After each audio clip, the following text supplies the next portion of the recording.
அங்கேருந்து காலில் இருந்து வந்துருக்காங்க. வாங்க, அந்த நீங்கள் 3 பேரும் அங்கே செத்தோட அந்த கிணத்து பக்கம் வாங்க. அந்த ஆச்சு நீராஜ் ஆச்சு. கொஞ்ச நேரம் வாங்க, யாராலும் அந்த பிள்ளை அநியாயத்தை பற்றியா வா மாற்றிக்கிட்டு வாமா. யார் இருக்கிறது?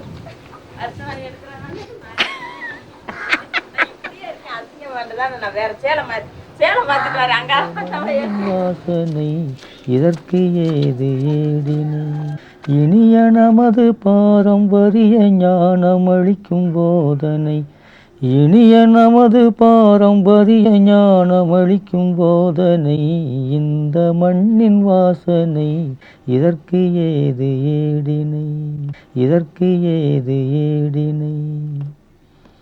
இப்போது பரிணாம வளர்ச்சியோ நம்ம தெரியல.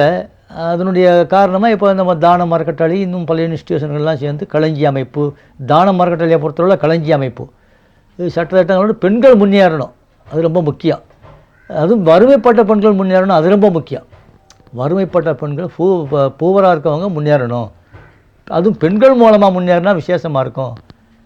அது ஏறக்குறைய சர்வாரிய அந்த பேஸ்லேயே ஒட்டி வருது. இது அப்போ இப்படி பொழுதுக்கும் போய் நட்டோம்னா ஒரு வேளை சாப்பாடு கூட சம்பளம் கிடைக்காது.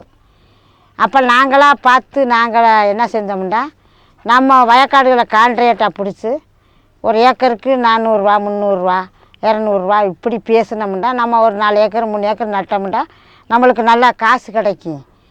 அந்த மாதிரி நட்டாத்தே நம்மளுக்கு வேலை செஞ்சாத்தே நம்மளுக்கு கிடைக்கும்னு சொல்லி நாங்கள் எல்லோரும் பெண்களை நம்ம ஆளுகளை எங்கள் ஆளுகளாம் கூப்பிட்டு வச்சு சொன்னேன். அப்போண்டா நீ இது யார் செய்கிறது, எங்களுக்கெல்லாம் ஒன்றுமே தெரியாது, நீ வா வயல்லாம் கரால பார்க்கணும்ல, 1 ஏக்கர் 50 சென்ட் 20 சென்ட்டுலாம் பார்க்கணும்ல.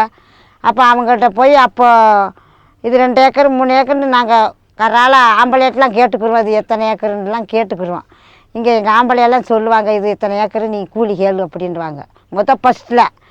அப்புறம் நாங்கள் போய் இது 2 ஏக்கருக்கு 400 ரூபா மாதிரி 800 ரூபா விடுவோம், 200 ரூபா மாதிரி 400 ரூபா கொடுங்கன்ட்டு நாங்கள் கூலி மொத்தமாக பேசிக்கிடுவோம்.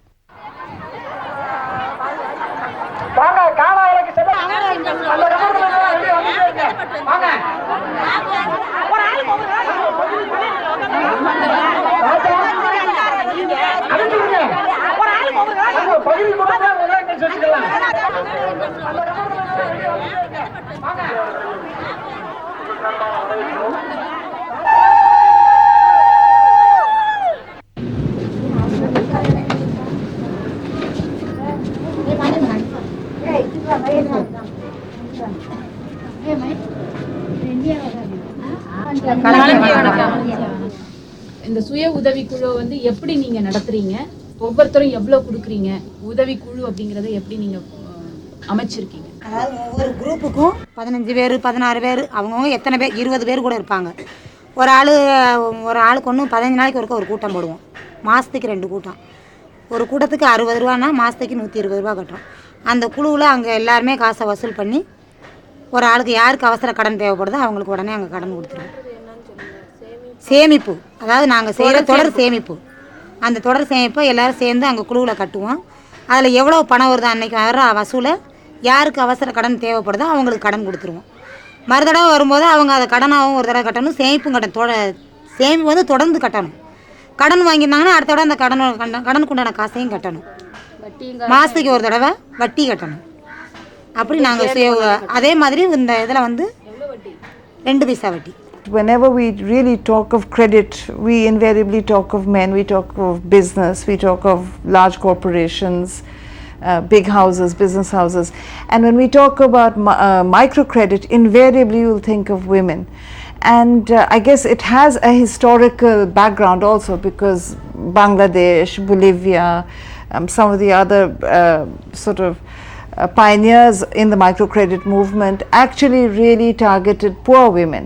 And so I think that sort of became synonymous with microcredit.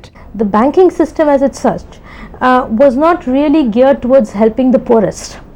So you had other government schemes such as the most important one was IRDP, the Integrated Rural Development Program, which through which cheap loans with subsidy element were provided to the rural poor in order to improve their assets, in order to generate self-employment. Now IRDP too had its failings, and so in the era of liberalization, IRDP has also been withdrawn. I mean, this was also seen as subsidy going down the drain, nothing is coming out of it, again people are not repaying loans and so on. And it is in this context that in order to provide some sop for the poor, microcredit is now being advanced as a major initiative in terms of rural banking.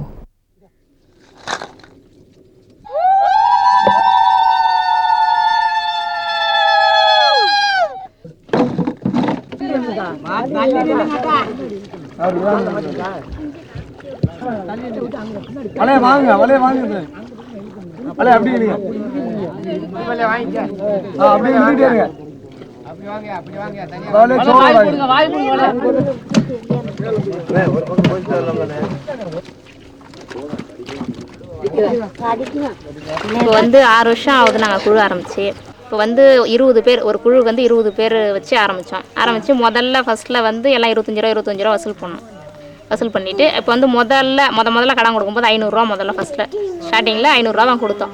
அதுக்கப்புறம் காசு கொஞ்சம் சேர அதுக்கப்புறம் 1000, 2000 அது மாதிரி கொடுத்துன்னு வந்தோம். கொடுக்குறீங்கன்னு சொன்னீங்கல்ல, இப்போ வட்டிக்கு பணமாக கொடுக்கறத விட சில ஊர்கள்லாம் வந்து நெல் கொடுக்குறது அந்த மாதிரிலாம் இங்கே எதுவும் நீங்கள் செஞ்சுருக்கீங்களா? அந்த மாதிரி வழக்கம்லாம் இருக்கா? ஏற்கனவே இருந்தது. ஒரு வருஷத்துக்கு 3 மூட்டை நெல்லுன்னு கொடுப்பாங்க, அது மாதிரி வட்டி. இல்லை, அவங்க வயலில் போய்ட்டு அவங்க வேலை செய்கிறாங்க, தண்ணி பாய்ச்சதோ செய்யறதோ அவங்க அதே வீட்டில் அதை இதுவாகிடுவாங்க. அவங்களே செஞ்சுட்டு அவங்களே நம்ம மாதமோ இல்லை போகத்துக்கோ எது கொடுக்குறதோ அவங்க வாங்கி போவாங்க. ரொம்ப கஷ்டப்படுறோம், கொஞ்சம் வசதி நிலம் அதிகமாக இருக்குங்கிட்ட போய் செய்வாங்க. ஏன்னா கூலி பாடுபட்டுதான் எல்லாமே கடன் அடைக்கணும். அதனால் சரி கூலிப்பட்டு நம்ம இவ்வளோதெல்லாம் கடன் வாங்கி நம்ம எப்படி அடைக்கிறதுன்னு சொல்லிட்டு இருக்காங்க. இப்போ சங்கத்திலனா சரி மாதம் அசலும் கட்டிடுறாங்க, வட்டியும் கட்டுறாங்க. இது கொஞ்சம் சிரமமாக தெரியல. இப்போ வந்து வேலைக்கும் போகிறாங்க. இப்போ சட்டமாக அவங்க சொல்கிற மாதிரி இல்லை. இப்போ வந்து தான் ஆகணும், எங்களுக்கு இந்த வேலைக்கு வந்து தான் ஆகணும், அப்போ தான் நாங்கள் காசு தருவோம். அதுக்கு முன்னாடி நம்ம அவங்ககிட்ட காசு வாங்கணும், அவங்க சட்டமாக சொன்னாங்க நம்ம போகணும். இப்போ அந்த அவசியம்லாம் கிடையாது.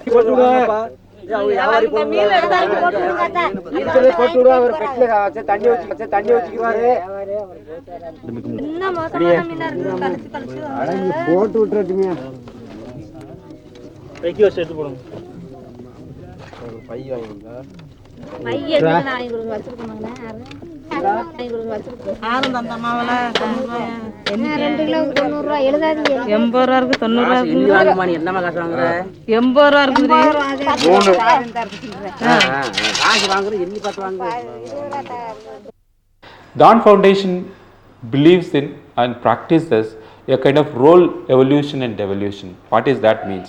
The initial 3 years we do a role of promotion of group promotion and creating a groups, clusters and federation. Once that part is over, that social intermediation part is taken by the group, federation and cluster. In that process, what happens is, if you really look at many of our federation, initial 30 or 40% of the groups is done by Dawn Foundation. The rest of the 60% of the groups are promoted by the leaders and their own federation people themselves.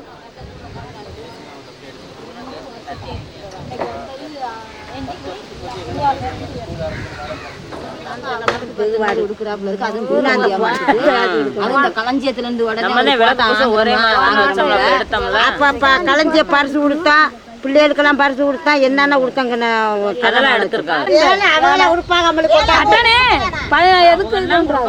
அவங்க ஆலோசனை தான் கொடுப்பாங்க. அந்த ஆலோசனைப்படி நம்ம தான் முன்னேறதுக்கு வழி பார்த்துக்கிறோம். சும்மா உட்காந்துக்கிட்டு வீட்டுக்குள்ள நீ இருப்போம், உனக்கு வந்து வேலையை கொடுப்பாங்களா? அரசாங்கத்தோட சலுகை அடைக்குது சும்மா அரசாங்கத்துல இருந்து இது வரைக்கும் சும்மா கொடுத்துருக்காங்களா? அதெல்லாம் கிடையாது. We don't even call it an SHG network. As far as the Sama Women's group goes, credit and savings is only one activity. There are, in fact, this was started with a triple E concept, which is education, equity and empowerment. And credit came only as a additional thing much later. The poor need two kinds of assistance. One is they need, of course, credit to engage in self-employment, but credit alone is not enough. They often need a lot of other help, training, identifying the right livelihood to be engaged in, marketing assistance, sometimes technical assistance. So all this bunch of other things together, we call them livelihood promotion services. So Basics by design provides credit and livelihood promotion services as a package.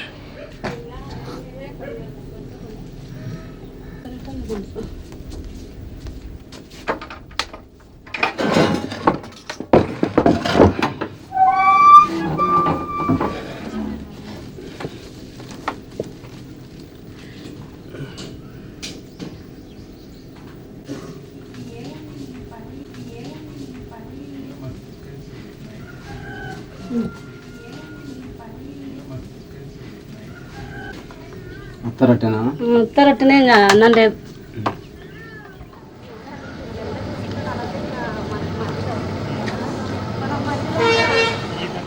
నేనేం పనిచేయండి ఏదో పడబోతున్నాను మనకి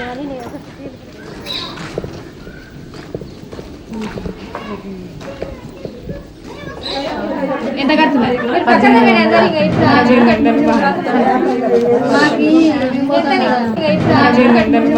కొంచెం ఉండండి.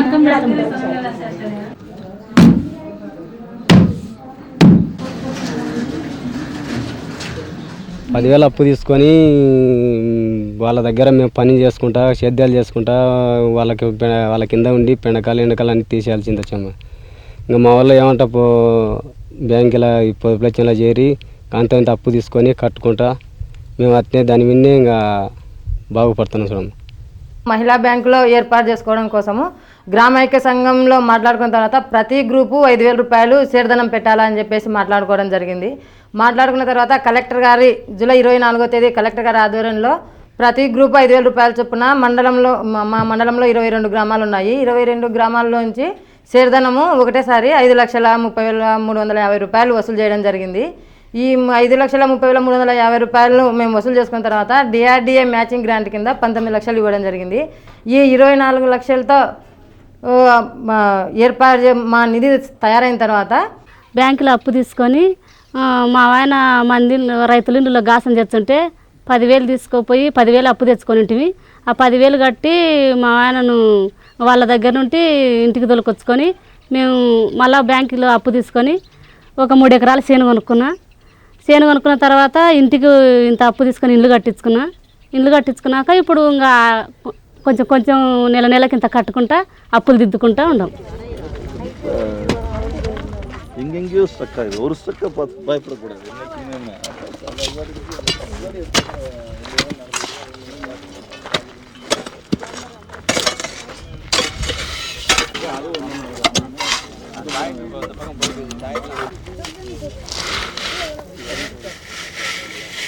நாங்கள் மக்கள்லாம் முடிவெடுத்து இந்த இடத்த நாங்கள் வாங்கி வீடு கட்டி வந்து இருக்கலாம்னு பார்க்குறோம். நாங்கள் South has had a long tradition of just internal savings. You know, I've read of, you know, chit funds in the 1930s, 1940s, and this is something which is very, very much a part of their culture.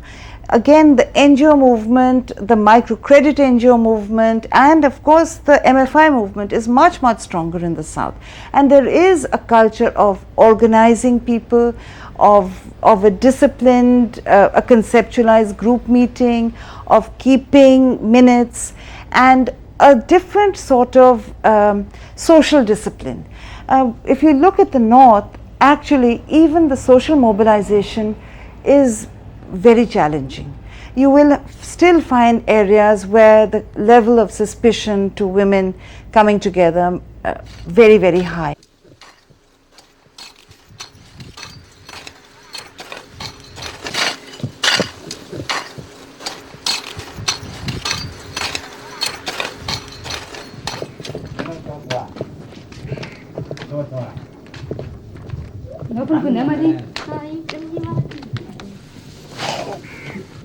ఎప్పుడు తీసుకున్నారా? మహిళా బ్యాంక్లో తీసుకుంటారా? ఎందుకోసం తీసుకున్నా?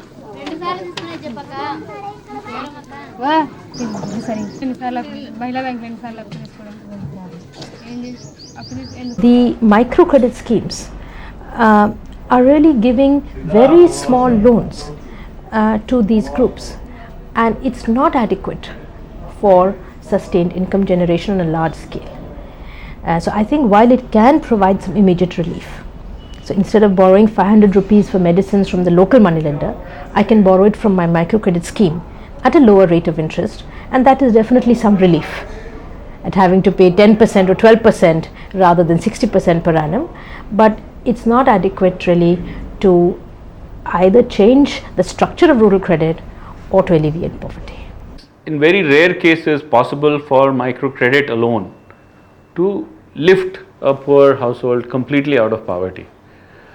But having said this, it's very important to remember that when one is having a household income of say 1,000 rupees a month, an incremental 200 rupees a month is a 20% increase, and that is, goes a long way to alleviate some of the most negative impacts of poverty. For example, not having enough money for medicines when a child is ill, or not having money to buy food during the lean season.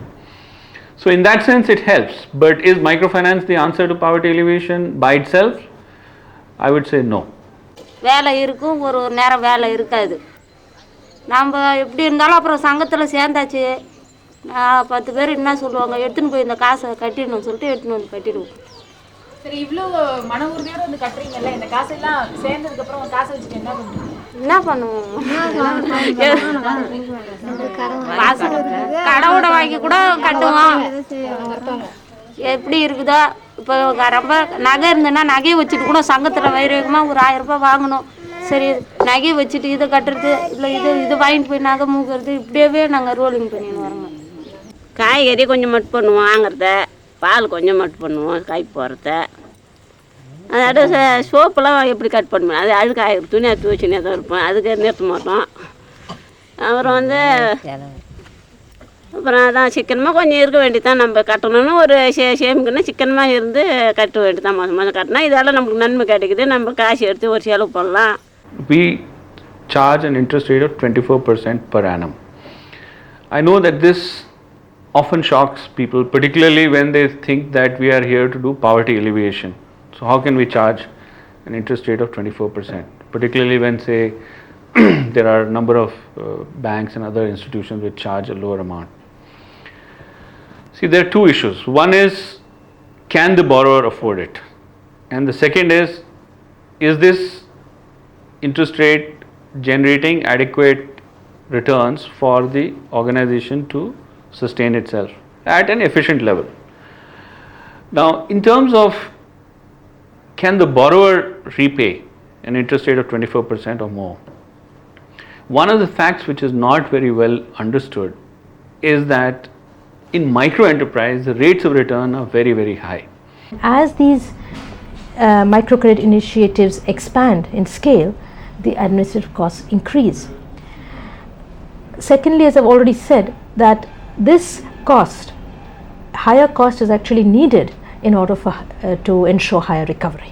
So they have a lot of investment of time and money in monitoring, in close contact with the members, with the borrowers, and that's why they're able to get back repayments as 1 rupee a day or 2 rupee a day, whatever the borrower who is a very small low income person is able to repay. But the reason that this is not really reported adequately is because these costs are transferred usually to the donor, or in some cases to the borrower through higher rates of interest.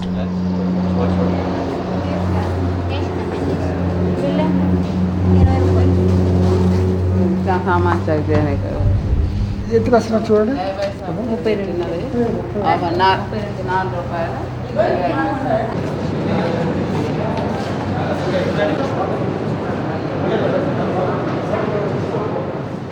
ఆదర్శ మహిళా సహకార సమైక్య లిమిటెడ్లో మొత్తం groups 285, మొత్తం total members 4365 మందివి. మొత్తం amount 3 కోట్ల చిల్లర ఉంటుంది. 3 కోట్ల చిల్లరకి ఒక్కొక్క మెంబర్కి ఒక్కొక్క సంవత్సరానికి 900 దాకా బోనస్ రూపకంగా వస్తుంది. The cooperative credit banks were not being monitored in the same way by the RBI as it was monitoring commercial banks.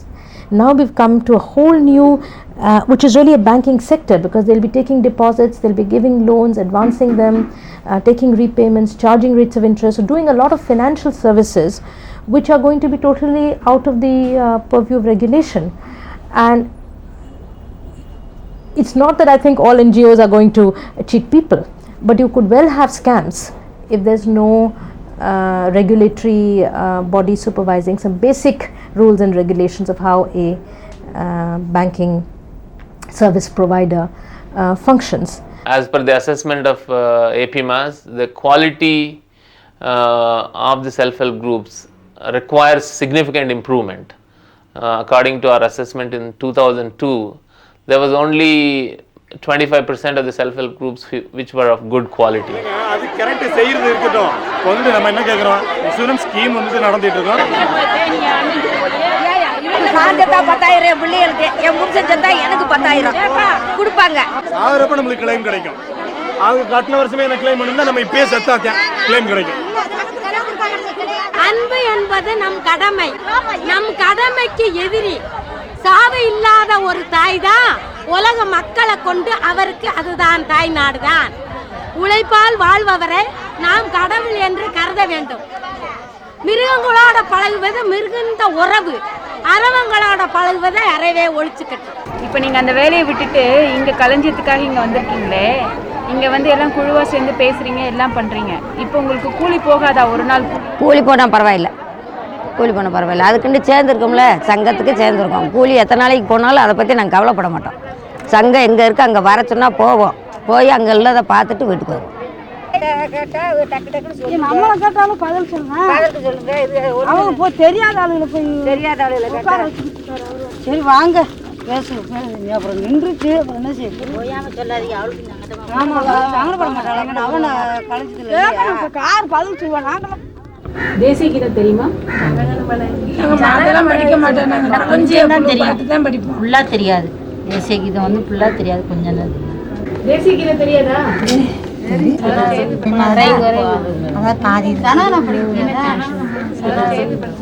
எல்லாரும் சேர்ந்து படிச்சா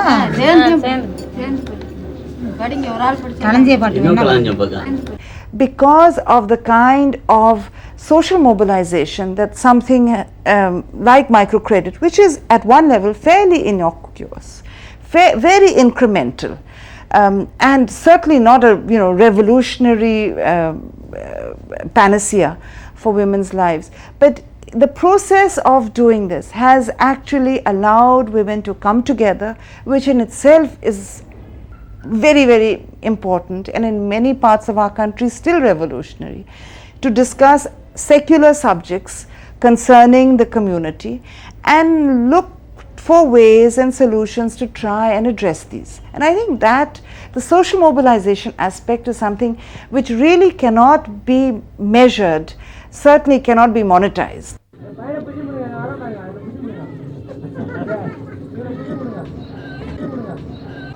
நாமா போயிட்டாங்க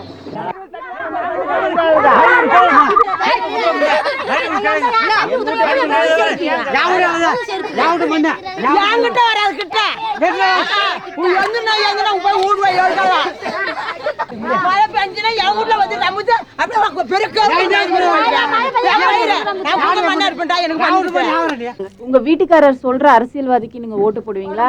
நாங்கள் போட மாட்டோம். எங்களுக்கு யார் நன்மை செய்கிறாங்களோ அவங்களுக்கு தான் ஓட்டு போடுவோம். எங்களுக்கு வசதியெல்லாம் செஞ்சு கொடுக்குறவங்க தான் ஓட்டு போடணும்னு சொல்லி தான் போடுவோம். ஆம்பளை சொல்லி தான் செய்வாங்க. எல்லாருமே அப்படி இல்லை. இப்போ நான் போடுற ஓட்டு எங்கள் வீட்டுக்காருக்கு தெரியாது.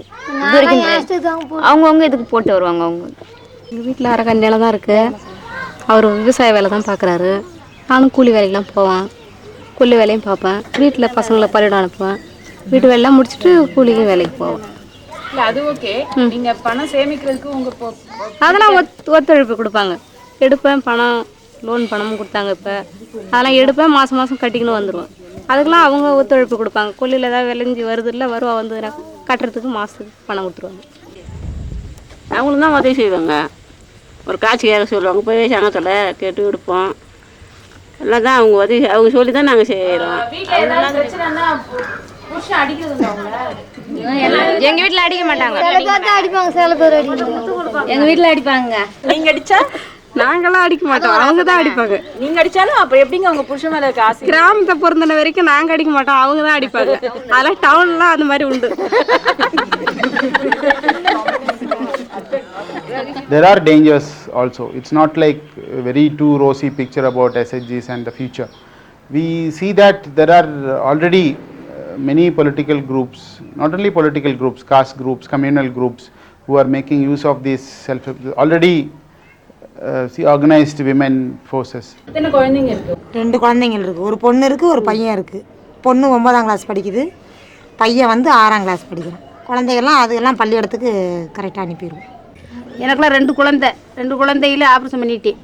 வரும்பனாலதான் குடும்பத்தில் ஆம்பளை சரியில்லை, புழப்பத்தில் பிள்ளை அதிகமாக பிள்ளை பார்த்தாலும் வளர்க்குறதுக்கு சத்து இல்லை. 4 பிள்ளை பார்த்தது உருவாக 10 வருஷம் ஆக போகுது. அப்போ இது களைஞ்சதுக்காக பிள்ளை பெறாமல் இப்படி இருப்பான். இது 5 வருஷம் ஆகுது களைஞ்ச உருவாகி. அதுக்கு வயசு அவங்க சோக்காது, அவங்க சிரிக்கட்டும் ஒரு தடவை. களைஞ்சதுக்கு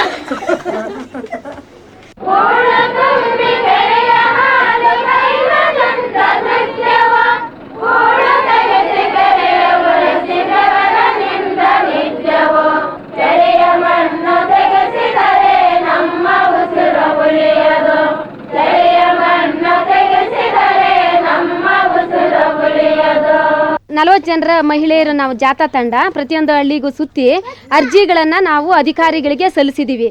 ಅಧಿಕಾರಿಗಳಿಗೆ ಸಲ್ಲಿಸಿದ್ರಿಂದ ಕೆರೆ ಅನ್ನೋ ವಿಚಾರವನ್ನು ಅವರು ತಗೊಂಡು ಬಜೆಟ್ನಲ್ಲಿ ಸೇರಿಸಿದ್ದಾರೆ. ಅವರು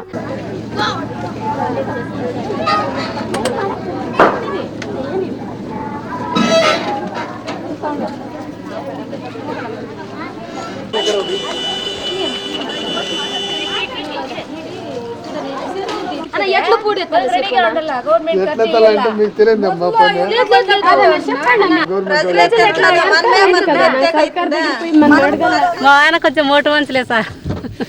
ఏమన్నా మందులు కొట్టని కదా వాళ్ళనే నేను పోయి తేవాల్సిందే, మిడుతురికి పోయి కొనక రావాల్సిందే. ఆయననేం పోడు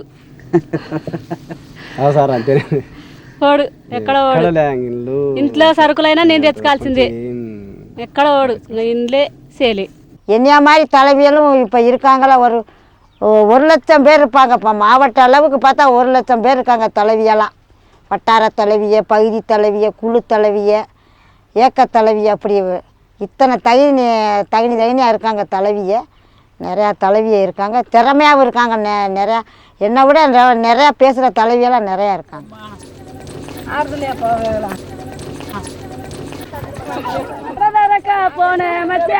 மறைய திறந்து விடுங்க மச்சான், மயில் வந்து நீராடட்டும்.